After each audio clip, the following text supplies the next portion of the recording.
This is Charlie Parsons for Boxing Social in association with Forged Irish Stout and Empire Fight Store.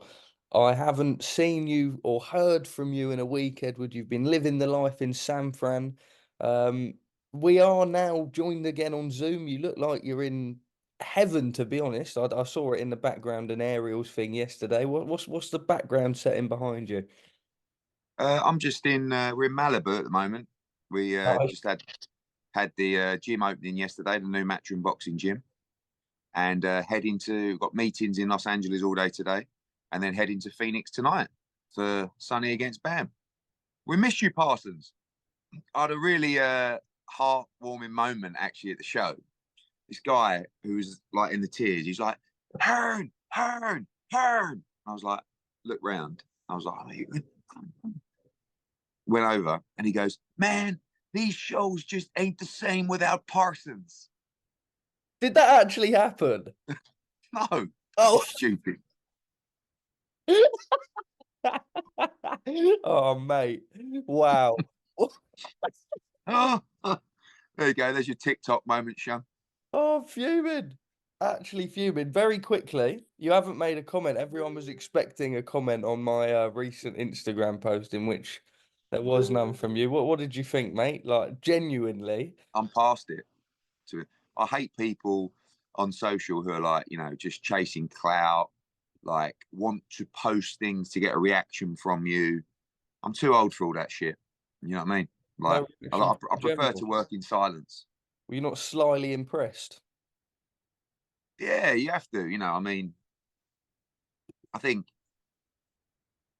there is nothing better than seeing a competition winner, go out there and achieve his dreams. So, I mean, I've noticed that you're still running. However, your face looks a little bit larger than normal. So I don't know if you've been having a few too many beers or what. To be fair, I've been enjoying the food out here. You know what it is like now the festive period's round, couple of Christmas markets here and there. Don't mind if I Oh, you're do. such a festive guy. Of course. About the one time of year I have been.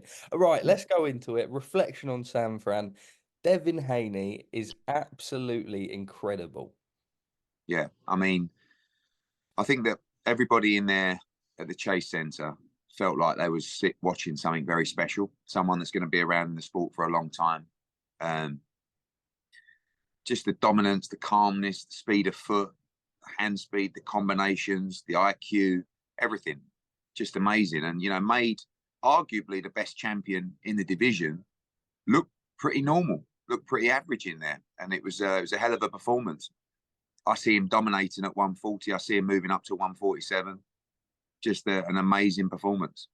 Out of curiosity, I don't know how much you can disclose, but what is his contractual situation moving forward? Yeah, we have an option on the next fight with him, and we've got a great relationship with Devin. I think in an ideal world we'll be together for the rest of his career. That's what we'd like, but we also appreciate the political world, the way that you sometimes have to make moves to chase your legacy and money as well. But I feel like what we showed on Saturday was also the star power and the drawing power of Devin Haney, and that's something that when you've got a great fighter, if they don't sell, it's something that someone uses very quickly to downplay a potential fight. Oh, what's the value? No one knows who he is. He don't sell. Oh, and now that's kind of taken away from the Devin Haney argument, which is great because I do think you're going to see more people take the risks to fight him if there's money on the table. And as you saw on Saturday, there's money on the table. I suppose just picking up on the San Francisco point, I listened a little bit to what you said to Ariel yesterday in terms of sort of you don't really know what you're going off in taking boxing back to a place like that. But oh my God, did it provide with a full out stadium, and apparently the atmosphere was electric in there. It was. And, I spoke to Chase Centre yesterday. They were so pleased with the event. I mean, they're a massive stadium, massive, home of the Warriors, all kinds of big acts. But they were so pleased to bring boxing there and so pleased that it worked.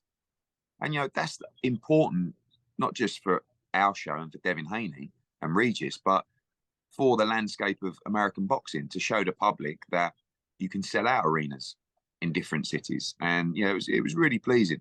Definitely one of our finest moments, if you like, or proudest moments in America to take boxing to a new city. It wasn't Madison Square Garden. It wasn't Vegas. It was, and as I said, I hoped we'd do 8,000, 9,000, and we'd fill up that lower tier, but we ended up doing 16 and, had it right off. Choose. If you could pick a next opponent, ideally for Devin, I know that there was some talk about Matthias and a 4 million figure. We don't think that's completely true, but what would be your preference next for Devin? I think he should fight Ryan Garcia. I think it's the biggest fight out there. We're both on the same platform. It should be a fight that I say is easy to make. The communication is easy. And, if I'm DAZN, I'm putting pressure on that fight. I think it's one of the biggest at 140.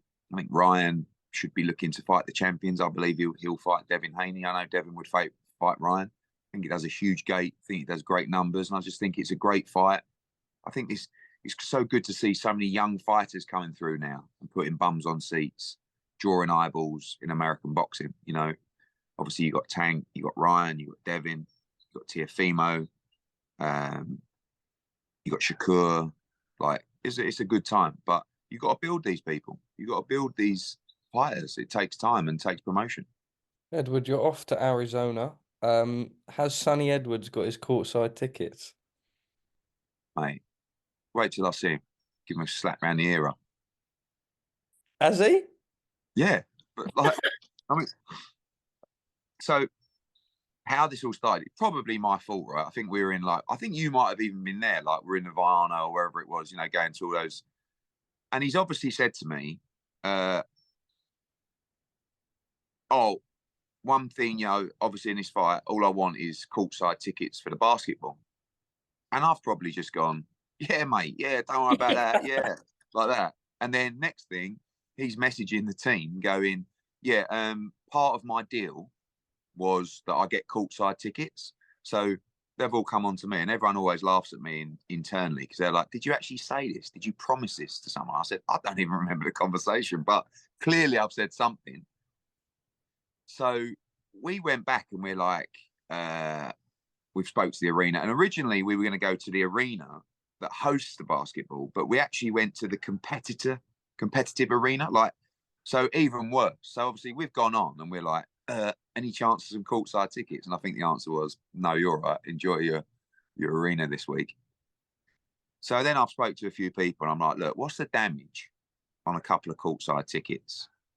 I won't even tell you what the damage was. Is it really? So I'm like, courtside tickets for the NBA? Yeah, it's expensive, right? Oh. So because we're just too late. We're too late to play tomorrow. Yeah. Right? so yeah. And then he posts going, no tickets, no fight, mate. I was like, yeah. Anyway, I wasn't a fan of that, to be honest with you, but that's Sonny. So I paid up and he got his tickets, so he'll be there. It'd be even funnier if he comes out tonight and says, after seeing this, and says that conversation never happened. It must have, but I mean, certainly it wasn't in the contract, It was just, I probably just went, yeah, mate, I'll sort that. How difficult can that be? And that was it. So, on the fight itself, a brilliant one. What a way to end the year. We know that Sonny probably a little bit frustrated with Bam and the lack of sort of speak in the build-up, but that's just what he's like. But a real, genuine, high world-level fight Saturday night. Yeah, I mean, I think it's one of the fights of the year. It's certainly one of the fights that fight fans are most excited about. It's the best v the best in the division. And, I say about upset with Bam. Bam's being Bam. I mean, when have you ever seen Bam start mouthing off to opponents and sticking the nut in? He's just being himself. So Sonny's playing that game. I'm looking forward to the media day tomorrow. Obviously, the presser on Thursday and the weigh-in, because it's going to be interesting to see how Sonny plays it. I don't know where Bam's at mentally. He's pretty calm, cool dude. But, people keep asking me what my prediction is for the fight. And honestly, I've said in the promo, it wouldn't surprise me if Sonny won every round. And it wouldn't surprise me if Bam stopped him in 6. I've got a feeling it could be fairly one-sided either way. And then I think, no, how can it be? They're both so elite. But I don't know. Sometimes you get thrown into the deep end like that and you can't swim as well as you thought, and I don't know. I can't wait. I can't wait because it's a massive fight for both. Well, off the back of that, we go to Riyadh. I'm back just before Christmas. We're Oh, wrapping. brilliant! You'll be out there. No, I know. Major day with that news, and I Yeah, um I'll let His Excellency know, and everyone will be over the moon. pinged him a DM later. He's Okay. organised the party already. Yeah, Um, yeah, when do you fly in? And that's got to be a bit of an awkward journey from Arizona, no? yeah. I think Phoenix, New York. I have meetings in New York on Monday, and then fly out Monday night. And I think I get eventually to Riyadh very late Tuesday night or something like that. Or I don't know. Yeah, basically it's a long way. It's 14 hours from New York, and I'm 6 hours from New York. So yeah, it's the final one though, Sean. The Otto last little push. Otto Wallin's on smoke. Yeah, he is good. That's what we need. I think AJ's got to feel that in this fight. We can't go in flat. We can't go in undermotivated. Everyone's talking about the Wilder fight. He's got a proper fight in front of him. And Wild, and like you say, Wallin is speaking up. And I like it. Some might say disrespectful. Not really. I mean, I just think, look at the build-up with Haney Prograis. I think fighters have got to understand. I don't want it to be fake and like too cringe. But at the same time, talk your old shit, Parsons. Like that's what we want. It's what everyone wants in the build-up. We want to see passionate people, canvassing their case to win. And Otto Wallin really believes he's going to win. He really does. So AJ's got to be sharp, spiteful, and take his head clean off. That's got to be the game plan. Along with your little jibes at me, you put something on your question that said after December 23rd, all will be revealed as to the plan. Now, we know Otto Wallin is number 2 with the IBF, but also there is this talk. We know that Saudi Arabia want to do the 2 scheduled Deontay Wilder fights in 2024. Are you able to you hint in what that sort of cryptic-ish message meant? No, I think you guys just read so much into cryptic messages. I mean, what I meant by that is that after the fight, then we'll start planning. Oh, Look, there's no secret that we want to make the Wilder fight. There are talks. Obviously, His Excellency is putting this show on with both of them as co-main event. Of course, with the mindset of wouldn't it be great to bring, I think, the biggest fight in boxing to the kingdom. But it's not agreed yet. It's not signed. Sometimes when you're on the ground with these people, things can move very quickly. So let's get to Riyadh. But most importantly, let's get this fight won. we just saw recently announced, I think literally within the last hour or so, that TNT Sports have also picked up the pay-per-view. Now, they're probably, I think you were quite open and honest all throughout the last sort of 5 weeks or so in saying that there is a real possibility that another UK broadcaster would come in. How much will this hinder DAZN in the UK on pay-per-view No, by I think it's a partnership between them. I mean, DAZN had the global rights for the fight, and they've been talking to TNT for a while about this and other fights moving forward as well. So hopefully, it's the start of many. Where there's that sort of cross promotion, if you like, cross platform, and just a wider reach for deeper numbers. I mean, that's really what it is, a partnership between DAZN and TNT in this space. So, yeah, following on from Matchroom and Queensbury, just a little bit of a tighter lock for this stuff. And hopefully it will lead to more fights. And, it's massive news for TNT and DAZN to lock in the rights for this monster show. Eddie Opetaia, there was some talk that he's vacated the IBF, but I believe that's actually not quite true. What's the current situation going on here? Yeah, so look, it's disappointing. He hasn't yet vacated the IBF. He's the IBF and Ring Magazine world champion. He's got a mandatory in Maris Bradis. Now, we've agreed that fight for February, March. Everybody's happy. But we requested that Jai Opetaia have an interim fight on December 23rd against Elisoro. Now, we're fine with it. Jai's fine with it. Maris Bradis is fine with it. Wasserman are fine with it. No problem. But the IBF said no. And, unfortunately, there are rules within the IBF that means you're not allowed to do that.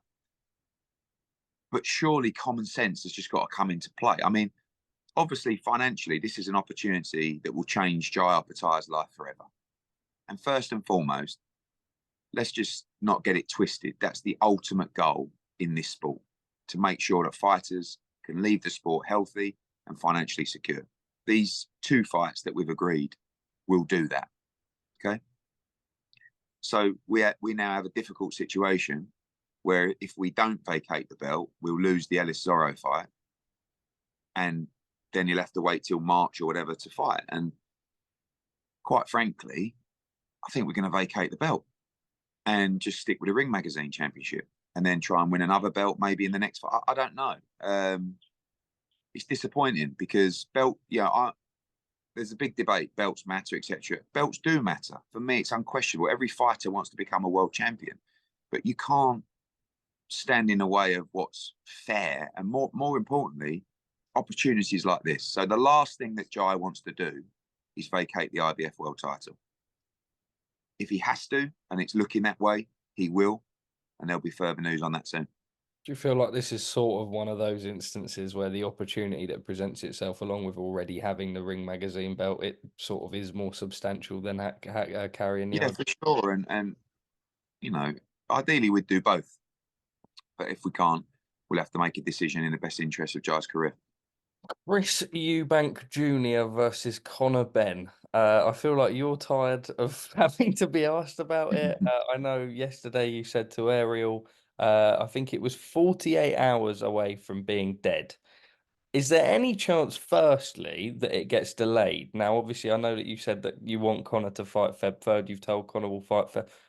I mean, where are we at? No, I mean, look, in terms of a delay, perhaps this fight could happen in the future, but Conor Benn is fighting end of January, early Feb. Like, we're not waiting around. He's in camp, ready to go. He's fighting.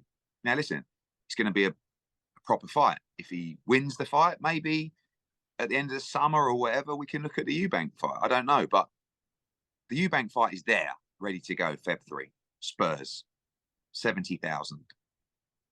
But we can't get it over the line yet with Eubank. And, you know, he's being very difficult in negotiations. But I understand you've got your number that you think this fight is worth, and we're not there. So will we get there in the next 24, 36 hours? Maybe. The first fight took 8 or 9 weeks to sign. You know, I've seen the offer. Like, I just don't know any other fight that gets within a third of the number. But Chris is Chris, you know. He's a stubborn guy, and he's going to do what he thinks is right. And I can't knock that, but hopefully he gets the right advice, and hopefully we can get it done. Ed, out of curiosity, from like a marketing standpoint, I imagine you would have liked to have really gone on sale with this with sort of 10 weeks notice. Now, obviously a stadium fight, there's a lot of people to pack up in there. If you announce, if you do manage to get it done in the sort of next 30, however many hours, when do you announce? When do you do the presser? Is Well, there ideally, it was 8 weeks. It was 8 weeks last Saturday, and that was really our kind of cutoff. Yeah. But of course, at that point, you start thinking, oh, maybe another day, and we'll get this done, etc. It starts to become more of a risk as you draw closer to the fight. So, and there's risk from, you know, obviously we're putting up the money. It's all very well saying this fight does 1 million buyers and this fight does 70,000 and this fight does it. Yeah, okay. So, but you want us to guarantee all that, do you? So in answer to your question, we have to announce this week, and we have to get it up and on sale prior to Christmas, you know, and we can do all that. You know, we can announce this fight tomorrow. It's not a problem. When would you do the I don't think, you know, I think as long as we can get it announced and up, you know, we could do that press conference even first week of January. Okay. I don't mind. I mean, the build-up's going to be, you know, you'd build up to that press conference would be unbelievable. But we are running out of time. There's no two ways about it. And we're probably 2 days past our intended deadline.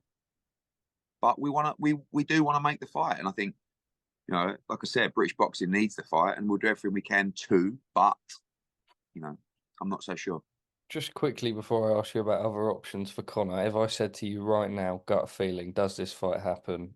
February 3rd, Tottenham Hotspur Stadium, what would you say, honestly? No. Oh, wow. Okay. All right. Edward, he calls out everyone, does Connor? I'm off to visit him on Thursday. Mario Barrios, Devin Haney.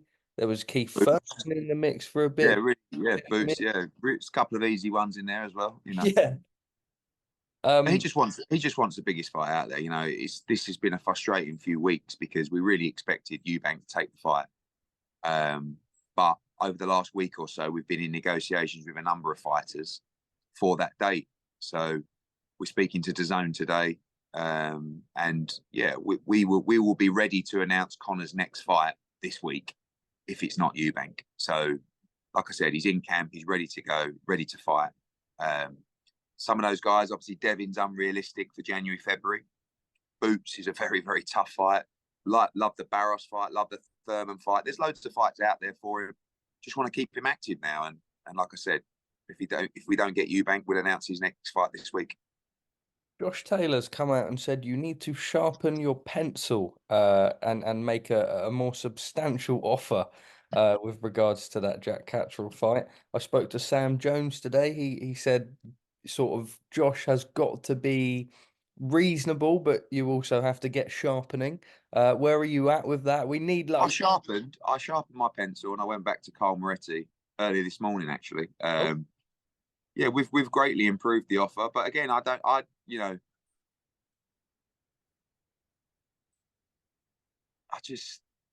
not think this could be one of the nastiest build-ups in recent? It will be. It'll be fantastic, and we want to get the fight made. But you know, when we make offers, we're not doing it for banter, and we're not just like pulling a number from the sky. Everything's kind of scientific. So, you know, a fight of that magnitude, myself, Frank, Sean, you know, everyone would sit down, we'd run the numbers, and you know, we'd model the fight and on the financials that we know pretty well, and then we'd come up with an offer.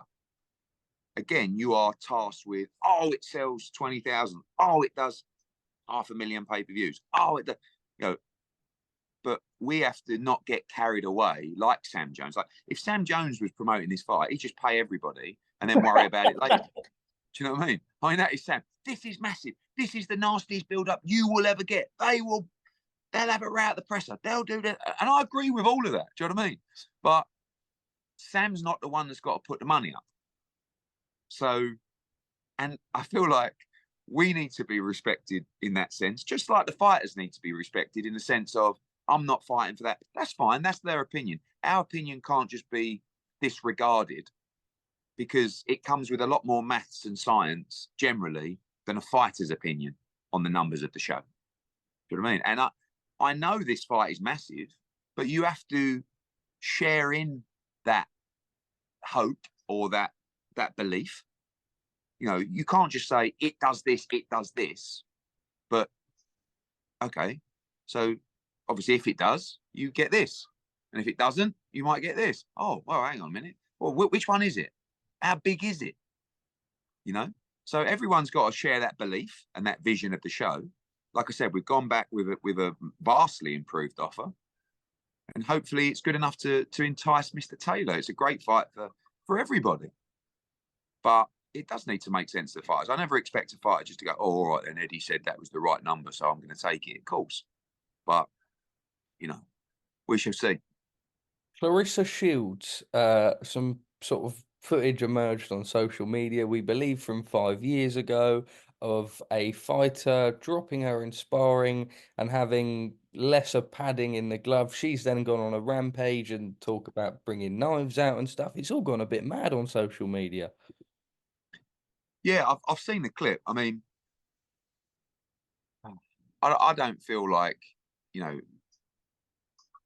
there's a lot of females that spar men because it's you know, in some sense, it's good work. And, you know, it is, I do think it's a bit dangerous, especially as you move up the weights. You know, if you've got a couple of bantamweights sparring with each other, it's different to you sparring a super middleweight man when you're a middleweight or a super middleweight female fighter. And you know, I don't start to talk about equality and all that. I just think physically it's not fair. I had no knowledge of the gloves used or whatever, but it was a pretty nasty knockdown. And there's an unwritten rule that sparring footage doesn't get leaked, but unfortunately, when someone does something, I mean, firstly, to leak footage of that, it's not a great look for the fight, but you don't know who's leaked it, But anyway, what do I think of it? Yeah, Clarissa's just so fiery that she's going to really respond to everything on this rather than saying, yeah, I stepped up, sparred a big super middleweight and got chinned. I mean, she's a tough girl. Like, I don't think it was great to watch, but it's boxing. I have never seen a schedule for 2024 so under wraps and undercover. I still have no clue what's going on. I have a rough Nor do idea. we. Okay, well, I know that you did have a plan for a Vegas show the second week of January. Would I be right in saying that? Then Tokyo the following week. And then just from then on, I'm a bit baffled. But now we know that Ryder Munguia Yeah, is some of those. Yeah, I don't think we'll go to Vegas on Jan 13, but we're not far away. We're hoping that we can announce a part of that schedule on broadcast this weekend. So obviously we've been waiting for Feb 3, which is Conor's date, and we've been waiting to obviously see where we get to with Taylor Catterall. Also now Chantelle Cameron coming back. Hopefully we can get that moving for the trilogy late summer. Wood Warrington 2 potentially as well at the City Ground. So there's a lot to fall into place, but we'll probably start, regardless of whether those big fights get made by the weekend, we'll start to announce some shows for early, late January and obviously February as well, and leading into March. So we're here. We've had a little bit of a summit here in Malibu the last few days with the team, just going through the schedule and making sure we're ready to announce in due course. Do you see yourself doing a show that would clash with Munguia Ryder? Not clash, but like be on. I'd prefer not to, Yeah. because I'd like to go to that fight myself, because I think John's going to do it. But obviously it'd be up to DAZN how they want their schedule to sit following the day of reckoning and following future plans as well. Well, you mentioned Chantelle Cameron. Today she was made oh God, you're gonna have Given to the freedom of Northampton. the freedom of Northampton. Yeah. And she's come out and I think on the poster that was sort of created, it said Croke Park. I think she's happy to go back. Have you had any discussions? Have you spoke to Katie's side? Where are we at with that? Spoke to Katie and Brian and everyone, and obviously they want us to build towards the biggest fight possible, as always for Katie. That would be at Croke, or it would be at Aviva, or it would be a stadium in Ireland. And for me, Chantelle Cameron's the fight. We've had 2 incredible fights, particularly the last one. The third would be equally as thrilling, probably even better. Chantelle's won 1, Katie's won 1, and the trilogy makes sense. So we're in talks at the moment with potential venues, and I do expect, again, subject to everyone being sensible, but also pushing for as much money as possible as always. Hopefully we can get that trilogy made.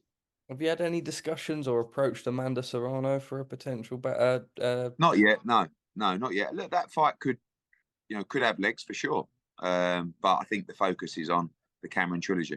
What did you make of Serrano vacating the WBC? I believe Skye was about to be mandated, and then are you able to sort of explain how that situation? Yeah, I think I've said a few times in interviews, Skye called it. With me and the team and iBox and Paul Reddy, she's been chasing that fight for a long time, and I think that's right. Everybody in that division should be chasing Amanda Serrano. She's a legend of the sport. She's the undisputed champion. So she has every belt in the division. What else are you supposed to do?